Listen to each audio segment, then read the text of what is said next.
দর্শক, আসসালামু আলাইকুম। আমাদের প্রিয় স্যার ডক্টর ইউনুস শেষ পর্যন্ত ফেঁসেই যাচ্ছেন।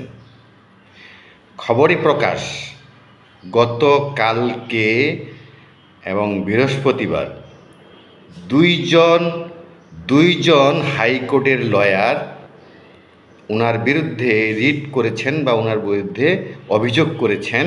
এই অভিযোগের রেজাল্ট যদিও এখনও বের হয়নি। একজন ওনার বিরুদ্ধে অভিযোগ করেছেন হাইকোর্টে যে সমস্ত, শুধু ডক্টর ইউনুস নয়, তার যে সমস্ত উপদেষ্টাদেরকে এই যে 18 মাস তারা ক্ষমতায় ছিলেন, এই 18 মাসের পরিপূর্ণ একটি তদন্ত করতে হবে। কোথায় কোথায় তারা ভালো কাজ করেছেন, কোথায় কোথায় খারাপ কাজ করেছেন, কোথায় কোথায় ঘুষ লেনদেন করেছেন, কোথায় কোথায় অপকর্মগুলো করেছেন। আমরা জানি হামে সরকারিভাবে বলা প্রায় 450 থেকে 500 জন মারা গিয়েছেন। আসলে আরও অনেক বেশি শিশু বাচ্চা মারা গিয়েছেন। এটার সুষ্ঠু তদন্ত যদিও এই সরকার করতে চাচ্ছেন না, অনীহা।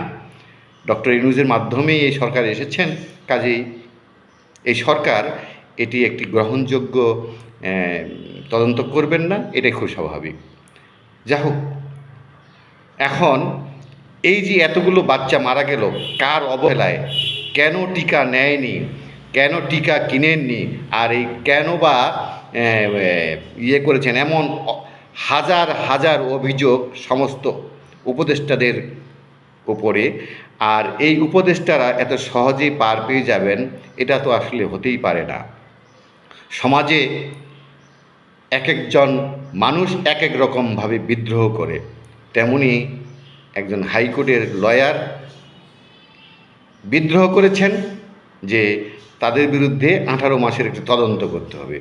আর এই তদন্ত যদি চলতে থাকে, তদন্ত যদি সঠিকভাবে হয়, তাহলে ডক্টর ইউনূস যে ফেঁসে যাবেন এটি খুবই খুবই খুবই স্বাভাবিক। শুধু ডক্টর ইউনূস নয়, সমস্ত উপদেষ্টারাই ফেঁসে যাবেন। কারণ তারা যে অপকর্মগুলো করেছেন, এই অপকর্মের ভার তারা সইতে পারবেন না, এই বাংলাদেশ সইতে পারছে না। এখন